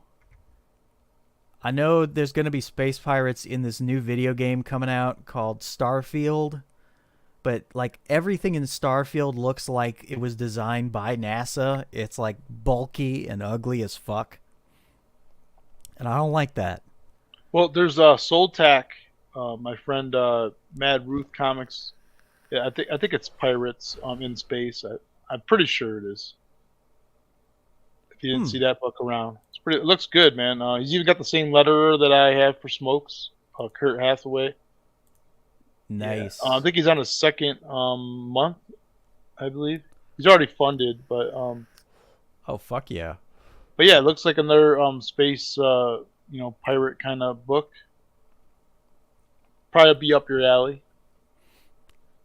Well, I love space pirates, but He's I been particularly developing love. it for years, so I guess so. But I love the aesthetics we got going in this. Yeah, look in at this that book. coloring, man. And also just like I love like the way everybody's dressed and all. Like, you know, it feels like a combination of like a western and like cyberpunk. I love that mishmash of themes. And this is our artist working on the interiors now, who did images like this one. This was one of the first. gun. This is one of the first images he did that like sold me on him. I was like, "Yeah, you're the guy." I was like, That gun's gonna break his fucking hand, man. Look at the size of that thing. You know what they say about a dude with a big gun? What do they say? They say that Big bullets. They say that he's prepared to defend himself. Looks like he's got one of these. Look, he got a RoboCop gun and shit. I mean, I feel like, you know, it's the future. We need an upgrade. Like, I like the idea of like, I don't like laser weapons as much in like futuristic stuff, just because like, I don't know, it feels hokey sometimes to me. Like, I like Star Wars and all that, but it's like I don't want lasers. Like, I don't need lasers. I want laser beams. Yeah, it's like I want to see like our small arms and shit get an upgrade, and that's about it. Like, I want to see some, you know, I want to see the tactics of a pirate with also maybe a little bit of like a heist movie thrown in there with elements of a western, all that shit. Understandable. All right, what else you got? Well, this was this was one of the original character sketches done by my original artist from back in the day, and I just kind of wanted to include it because I just really, it's kind of a throwback to the very beginning. What's his name? Reindeer? Render. Oh. Yeah, and this is Serpent. These were like his original character sketches that I was like, fuck yeah. 'Cause I insisted on the linen shades. And I was all about that. And this is our updated art. And there he is, throwing it back, doing it pirate style and New Orleans style. You got flat tops in the future? Yes. Flat tops will never go away. Never. There's my boy Ivory with his fucking futuristic sawn-off shotgun. It carries more than 2 rounds. And our boy Kodiak, who was one of the more prominent members of the first issue, he's not in issue 2 as much, but you know, he's still around. That's them. He looks angry. Well, he's a man of action, and once you learn more about him down the line, you'll find he has good reason to be surly. You know, he's one of those guys like, you know, it's not always what meets the eye is the point I would make about him. I can't talk correctly. But, you know, that's them docking at the spaceport. They got to fill up on gas. It's an outlawed type of settlement. Is he fucking that girl? No. Code is the type who's very silent, and she lets her knife do most of the talking. Oh, so it's like a girl that rides it backwards. Well, she's like, yeah, she's kind of the opposite Reverse of what cowgirl. She's kind of the opposite of what you'd expect from most women. You know, she doesn't talk as much. Do they still make sandwiches in the future? You know, some women do. Code will not. She'll kill you first, you know. Ah. I have a thing for women who will cut you with a knife. It explains my dating history. And this was, this is actually like a page from this book where, like I had Render do pages like kind of out of order originally. So a lot of the pages he did, well, like not a lot, like 3 of the pages he did were actually for this issue.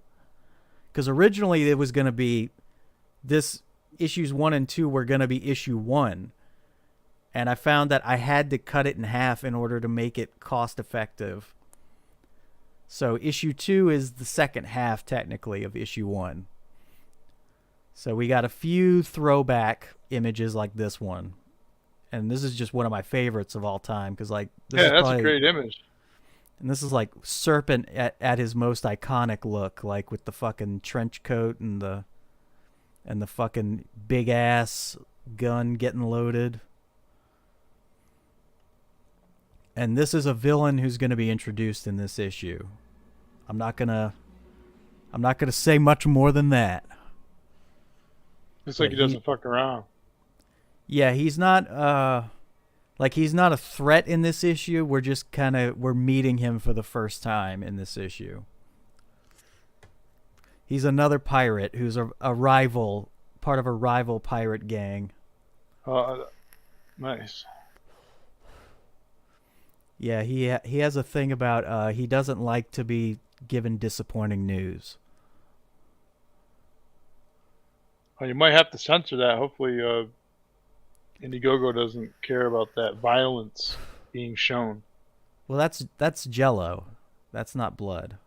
Oh, yeah. If it's Jello, that's fine. Yeah, it's nobody gets hurt in this book. You know. But yeah, this is another one of the newer issues. Yeah, newer images. This was a good promo piece I really liked. And yeah. We've, I think as of a few days ago, Juanito has been cranking out pages for me. Like, I'm not able to pay him just yet, but he was totally cool just getting started right away. And like, how many pages is it going to be, or want it to be? It's going to be 25. I wish it could be longer, but 25 is just, it's the most feasible thing at the moment. But my hope is that if we can exceed our goal, I'll be able to have some extra funds to get started on issue 3 right away. Cuz I want to get faster with this rollout. Cuz this thing's going to be, I'm going to say, like at least 8 issues. Because I mean, this I planned from the beginning for this to be kind of a long-term project for me. Because I love this story idea, and I just love, I love keeping it going. And I kind of had to slow down this past year because, I wasn't quite picking up the momentum I hoped I was. So I wanted to be a little more careful about this launch. So yeah. So basically, you got comics and posters. Yep. Right. And I think one of the stretch goals I'm gonna work towards is putting out some stickers of these little chibis. Selena Hernandez did a couple already, and I have a plan for her to do a couple more. And so we're gonna hopefully get enough backers to where we can start throwing out some stickers.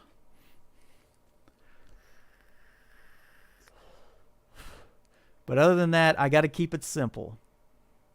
Because Murphy's Law of Effect always hits campaigns. Doesn't matter what you're doing. Are these posters folded up, or are they the same size as like a comic book, so like a mini print? They're bigger. They're most likely going to be rolled. I managed to send them out flat last time, but that ended up being kind of pricey. That bit me in the butt a little bit. So you're gonna send out 2 packages for each person, one roll for the poster, and then send the comic book out. Critical was saying that he had a way to package them all together. Because I already met with him a couple times already to talk about that. Because he apparently he has like this great system. Like he's able to ship this stuff out much cheaper than doing like media mail with the U.S. Postal Service.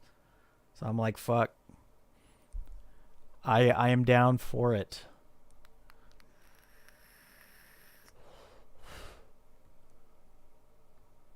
Because yeah, that's I just want to get this puppy rolling. Yeah. What is your shipping? Is it $8? It's about $10? 10. I know that sucks. That's but what mine was. I'm just wondering. Usually it's between $8 and $10. You got the shipping increases for the holidays right now. You got that's like Yeah. 20 to 40 cents a package when I was sending stuff out. It's a pretty nice increase, especially if you're doing a bunch of orders. And it's also just the fact that that's basically how Critical is going to get paid, is through the shipping costs. So everybody got to get paid. Of course. Yeah, it takes time to put them in the Gemini mailers and make sure that you can't have them like any wiggle room in there. You want to make sure that they're nice and tight in there and seal it up. And it's time consuming. It's not the funnest job, but I enjoyed it when I did it. Like I had. Oh, sorry. Go ahead. You're frozen. I thought you were frozen. Oh no. I forgot what I was going to say now. No, like I remember when I had to ship out issue 1. That was around the time we got hit with a hurricane. Oh, that's nice. And so I had plenty of time to pack up the packages because there was nothing else to do. So I was doing like 25 busy. packages a day. I can do 20 to 25 packages, and really do a really good job and like really check them, make sure they're all mint, put all the extras in there. I had a lot of extras though, you know what I mean? Stickers and trading card and, bagging and boarding 1,000 bags and boards. That took, a couple days just doing that. That's not the funnest job, to sit there and just bag, do stacks of 100. I got pretty quick at it. I can do like 100 stack in like 20 something minutes, almost a half hour, like 20 something minutes. Yeah. But it's not. That wasn't enjoyable. But actually putting the shipments together and seeing like who was for and like saying, "Oh, you backed me," you know what I mean? You don't really look at it when you got 100 something orders. You don't really like look at every single one in great detail. Sometimes they come in, kind of fast or whatever. You get a glimpse at them, but a lot of stuff going on. But when you're doing fulfillment, you're seeing all the names again. And you know what I mean? And you forgot, oh yeah, that guy backed me. That guy backed me. You know what I mean? Yep. The guy I hailed in the chat backed me, and it's it's a good feeling that the person that's actually getting the book. So I knew that book was actually going to somebody I knew. It wasn't just some guy, you know what I mean? Order number 126. It was actually, a person I know, or, well, kind of know or whatever, seen around, Yeah. And it's cool, to actually, create your own project and have somebody, back your work. It takes a lot of time, a lot of effort, and a lot of fucking love to put out a comic book. I mean, it's so much. It's, you know what I mean? So many problems can happen. Like you said, your fucking artist just disappeared one day. You don't fucking know, you know what I mean?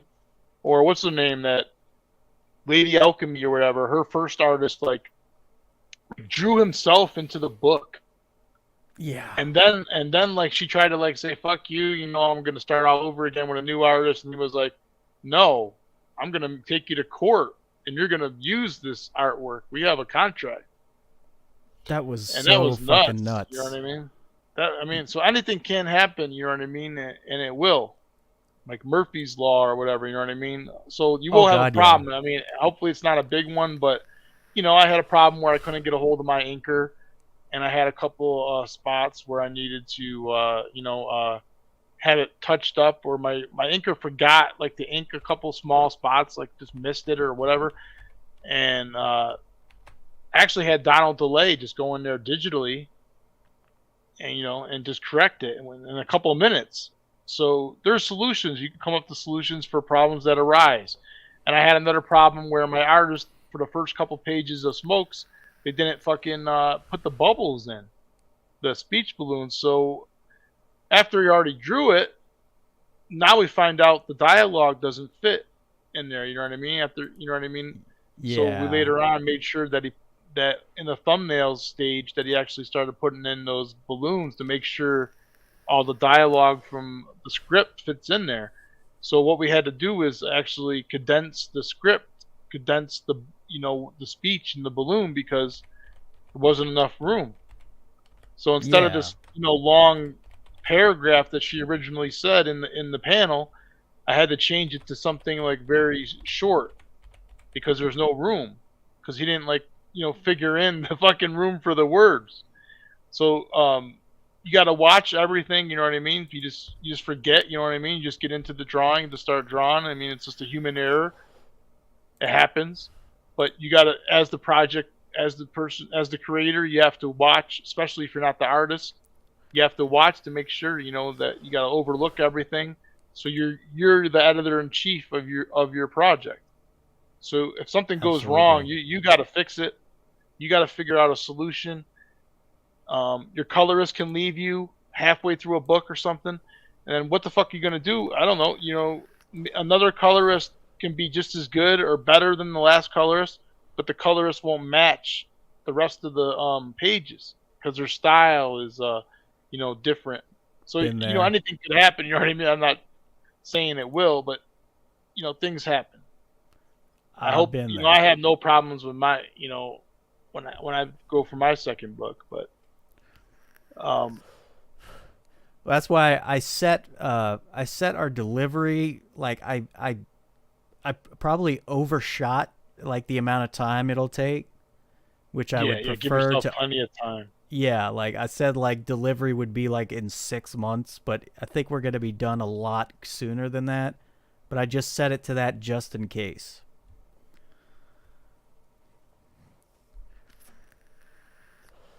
I don't take give no myself chances. like an extra couple months, and then I wasn't expecting that they're saying there was a paper shortage, right? Which I kind of heard about, but I wasn't sure if it was still happening at that time. And I found out it was, and then they told me, they got the paper to print my book, but now they don't have toner, that there's a toner shortage as well.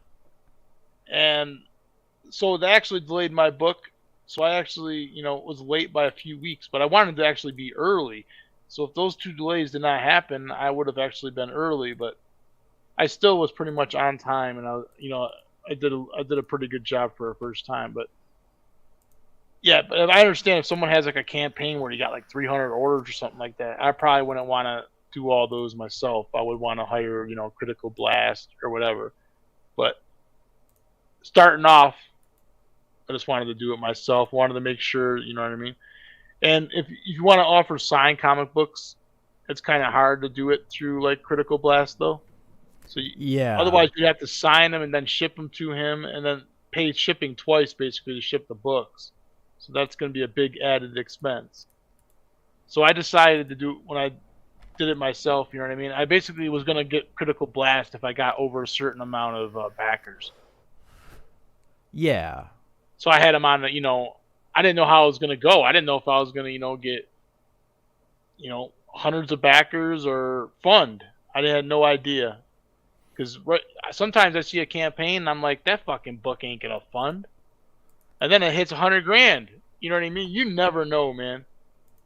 I never thought in a million worlds, like Shane's book about the cats. I didn't know that would ever hit 6 figures.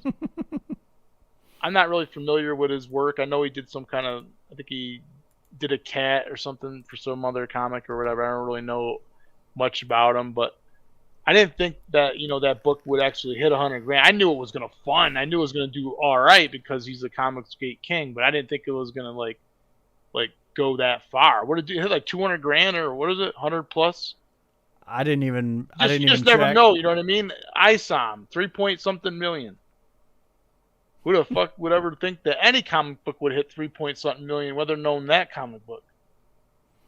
You know what I mean? That's like 3 times what like Cyberfrog did or something. Oh God, yeah. And that's just unbelievable. Those people, I mean, are those people actually comic book readers, or they're just supporters of his that backed the book to support his his cause or whatever, and they just wanted to support him. A lot of those people probably never owned a comic book in their life until they got that in the mail. So they don't know, a bad comic book from a good comic book. Well, You know what I that's kind of the issue with what Critical was talking about Yeah.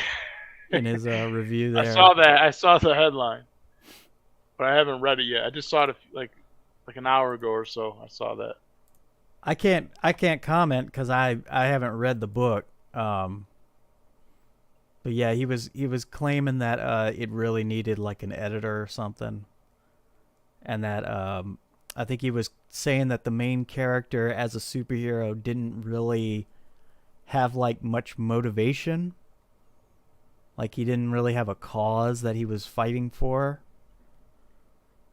And I can see that as being a major point when you're doing like a superhero comic. You really want your character to have something that they're representing. Unless you're doing some dystopian bullshit, but yeah. So yeah. Oh god, we got the porno bots. Yeah, you know what? I set my channel to subscribers only can comment, and that seems to get rid of the bots. Why do the porno bots zero in on this channel? It's not your channel. They do all channels. That's why I don't. If you put a block and only have subscribers comment, it seems to resolve the issue. I haven't had a bot comment in my chat since. Jesus. It was getting kind of bad at some point. Like when I was doing cannabis conspiracies, we get like all these like weed bots like going in there talking about CBD oil and shit like that, and like we got the best samples of weed and CBD oil and shit. Just a bunch of shit just posted in our chats. So I don't know. Jesus. Refresh if you got any more backers. No, not yet. I kind of had a feeling that we probably wouldn't get that many because it seems like everybody's passed out. Still got 60 days, so. Well, no, it's just 30. Remember, it's only 30. I mean, 30 days. It's not like we're gonna extend at the last second or anything. I mean, who would do such a thing? But my thing is like, even if like by some chance this doesn't fund, like I'm gonna do it again. Like they're not gonna stop me. I'm too damn stubborn. What happens? What are you gonna do if they shadow ban you? Maybe try my luck on Kickstarter. That's all I can. Tank knows what I'm talking about. He watches Cannabis and Conspiracies, and then he starts getting weed ads all over his shit. I'm mainly just used to the sex bots. I'm not used to weed bots. I'd kind of prefer the weed bots. There's always those shady guys. They want you to like send them money to send you a free quote samples, and then when you send them the money, they obviously don't send anything to you, and then they keep your money. Man, I'm giving this shit to you for free. You gotta cover the shipping. Yeah, I'm gonna send you a few grams of that, some other stuff, and then yeah, just send me like $25-$30. That should do it. But it's free, man. It's free. I knew a dude who used to get weed off the internet via the Silk Road, and I thought that was the most sketchy ass shit. Like, Because he's getting weed from, like, the Middle East and shit. Like, you don't trust that. God only knows what they were putting in that stuff. Fuck. When I was a kid, I had to. We had to go to the hood. I grew up in upstate New York. We had to go to the hood, and there'd be like a house that was like all boarded up and shit. And then you walk up to like the front door, you do like a knock, like a two knock, and then you put the money, you slide the money. Usually there's like a little wedge like fucking cut out in the bottom of the fucking door. Usually had like a big ass, thick ass fucking reinforced door, and then you stick $5 or $10 in there, and you either get a nickel bag or a dime will come out, and sometimes you put fucking money in there, and the motherfuckers take your money and never nothing came out. But when you did put money in, you did get something. It was a shit weed, it had nothing but seeds in it. We didn't have good weed. We didn't know what good weed was when we were 15 years old. We're knocking on some fucking abandoned house trying to get some swag. And then a couple of times, my brother almost got robbed. People were getting robbed just buying people were robbing people for $10 bags of swag weed. That's how sad it was in this part of town. Yeah, man. Imagine that you come out of you get your dime bag or whatever, and then walking back to your car or whatever it is, and you got some guys ready to rob you for your $10 in swag weed. That's how bad it was. And my brother said, well, my brother's waiting in the car over there, and he's armed. You know what I mean? If you rob me, he's gonna get you or something. You know what I mean? That's what he said. He just made it up. He came up with a story really quick. You know, and the kid was thinking in his mind, ain't worth to get shot. Over $10 worth of weed, so he let him go. You know what I mean? So he thought, that was the quickest thing he can come up with, and it actually worked. Fucking hell. But yeah, other people have got robbed getting some fucking $5 bag of weed, man. Oh, swag. Yeah, swag. That's the shit weed, man. One time I was in Mexico, and I only went to. It's the only time I've ever been to Mexico. It was a while back, in like 2004, and I was on the beach, and this guy came up to me, and he was like, I don't know, Mota or whatever the fuck he said, and then I was like, yeah, I wanted some weed. Because they have all these pipes everywhere. You can buy a weed pipe, like every fucking corner of the street had weed pipes, it seemed, right?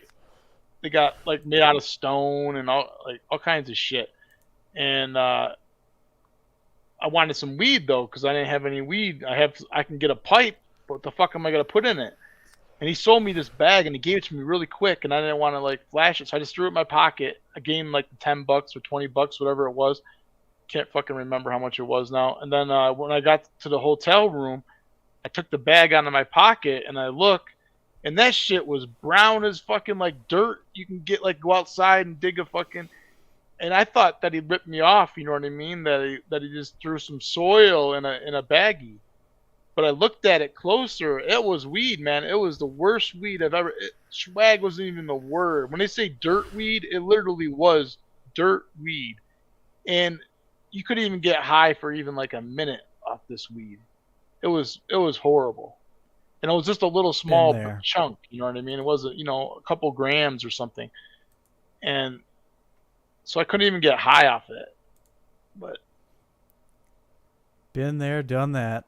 I probably wouldn't go back to Mexico again.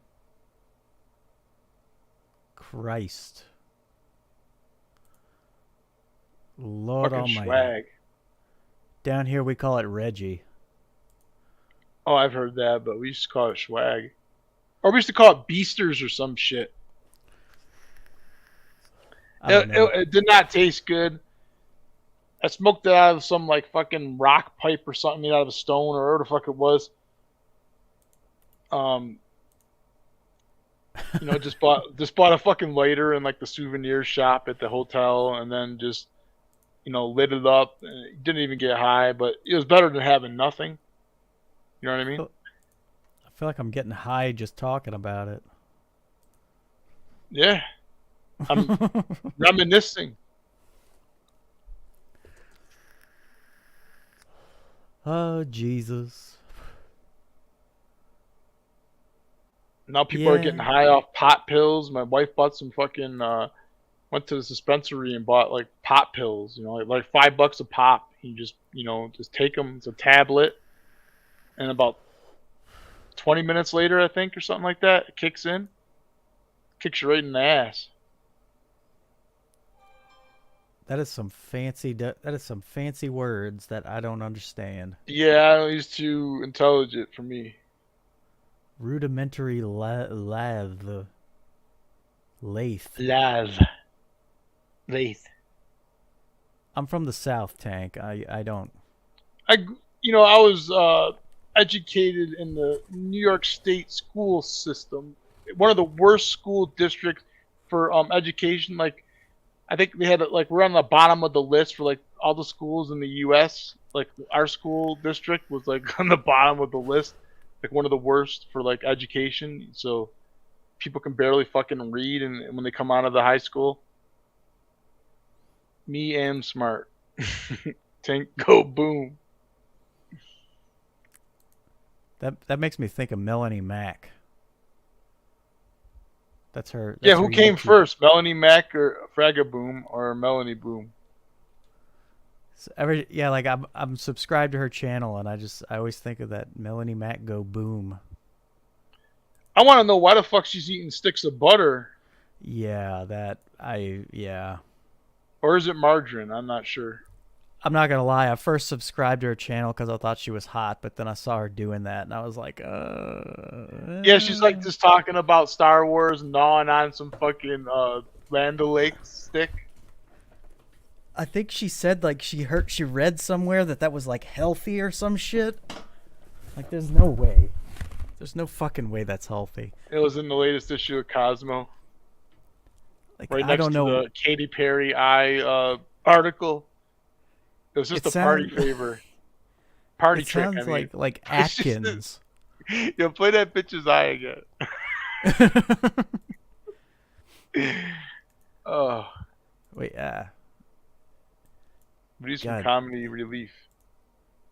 Tank didn't see the eye.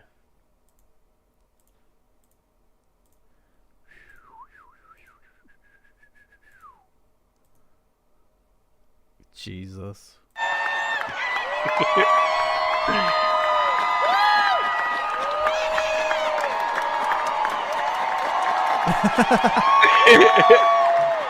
Dude, what the fuck?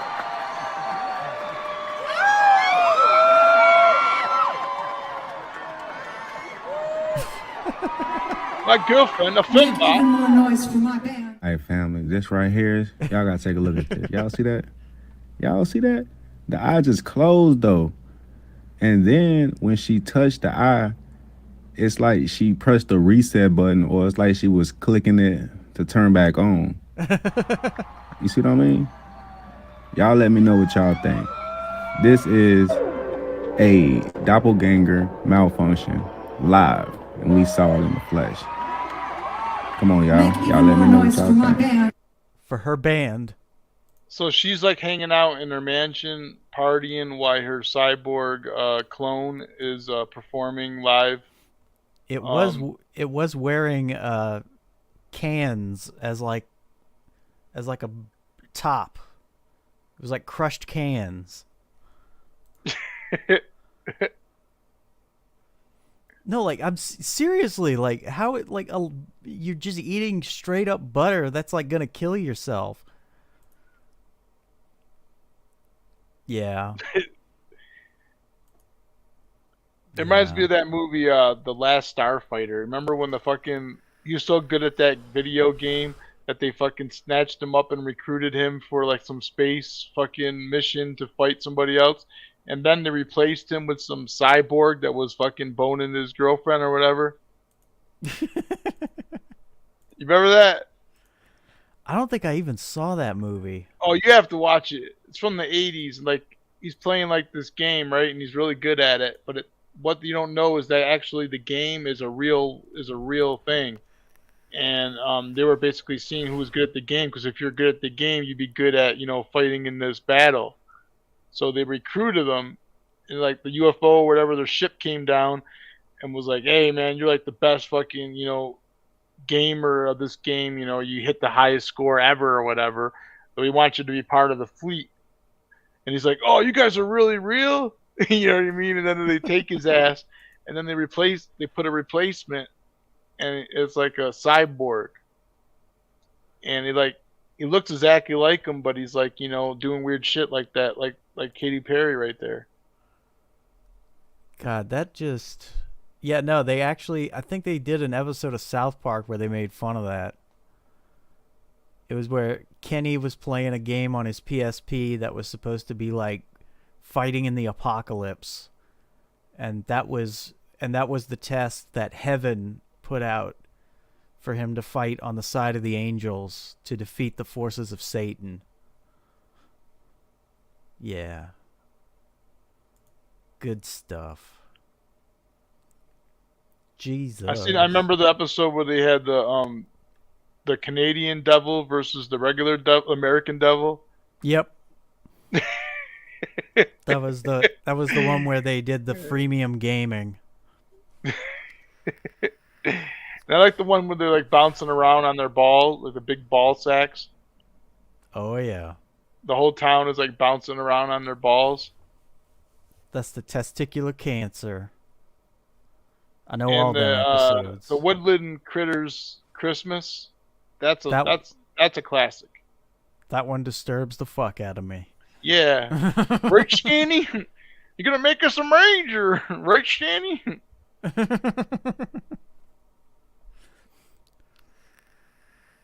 Christ.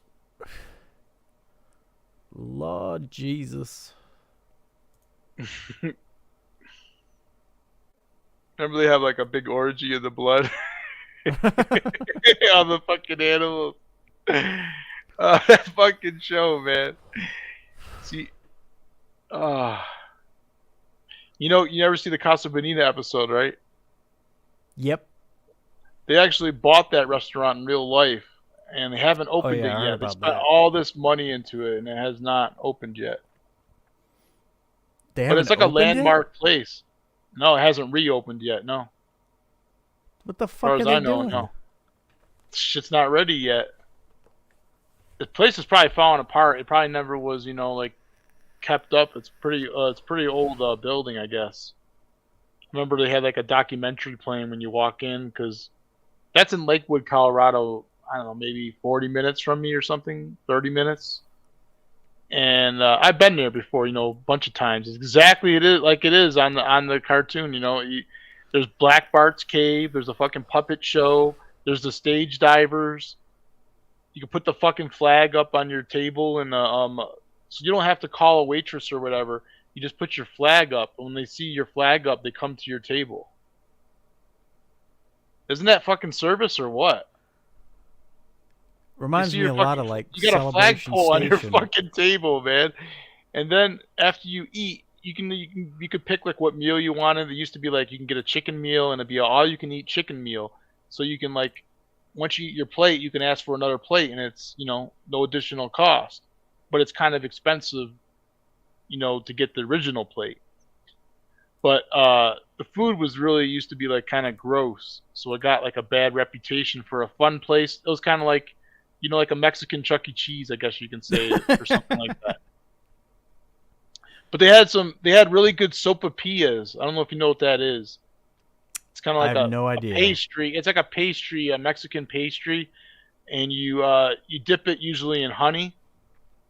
It's kind of like a toaster strudel. You know what a toaster strudel is, right? Oh yeah. It's similar to that, but instead of putting like frosting or whatever the fuck it is on there, you dip it in like just regular honey. It's really delicious. But those would be really good, so the desserts would be really good, and the entertainment would be really good if you had a kid, you know what I mean? You got a dancing fucking gorilla, a guy doing a backflip on a fucking, you know, on top of a fake cliff with a waterfall. You got, you know, they got like little small plays. They got, you know, a bunch of shit for little kids. I smoked a joint in Black Bart's cave once. My roommate like just pulled a joint out, and Black Bart's cave was just like this circle, like it just keeps going in, and it looks like you're in a cave and it's really dark in there, right? And it was, no one in there, so we just lit up the fucking joint in there. That was a long time ago, though. But yeah, everything in that cartoon was exactly how it is. I've never been to a restaurant, anything like it. Got any refresh? I'll refresh, but I'm thinking we're probably gonna have better luck tomorrow. Well, it does say online that Monday is the worst day to launch, and not to ever launch a campaign on Monday. Not to bring you down, but technically it is Tuesday because it's past midnight. But Monday, you know how it is on Mondays. Yeah. Well, I mean, like I said, even if worse comes to worse and the campaign doesn't pan out, I'm gonna relaunch. I'm not stopping. Yeah, you can always relaunch. They're not gonna stop me, damn it. They want to stop me. They can't stop me. That's right. Fucking A. Weed. I go downstairs to get more. Well, I'm actually thinking it's probably a good time to wrap on up. Yeah. Holy fuck, 2 hours? Yep. See, when you're stoned, time just goes by, Don't really feel it. But, thank you so much for coming on, Belmont. Where can we find you?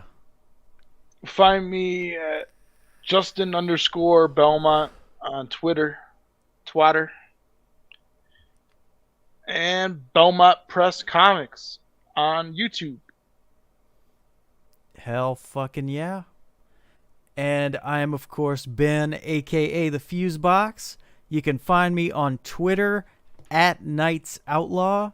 You can also find me on Instagram at Outlaw Knights. And you can find me on Facebook under my real name, Ben Fuselier, Fuselier. And as always, you can find me here every Thursday night at 10 p.m. Central. And I've been uploading a series of video game playthroughs. And my latest one is going to be coming up tomorrow, part 4 of my Fallout New Vegas playthrough.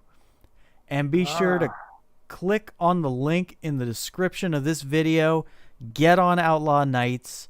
Sign up. Get yourself a perk. Get yourself a book. You'll be glad you did. It's friggin' sexy as hell. I get a boner just thinking about it. And yeah, if you like anything we had to say, go ahead, hit the like button. Go ahead, hit the subscribe button. Be sure to hit the bell for notifications. Hell, if you didn't like the stream, hit the dislike button. I love the engagement, and I can't even see it. So, it's a win-win, any way you look at it. And thank you so much for joining us, everybody. And we are going to talk to you all later. Later.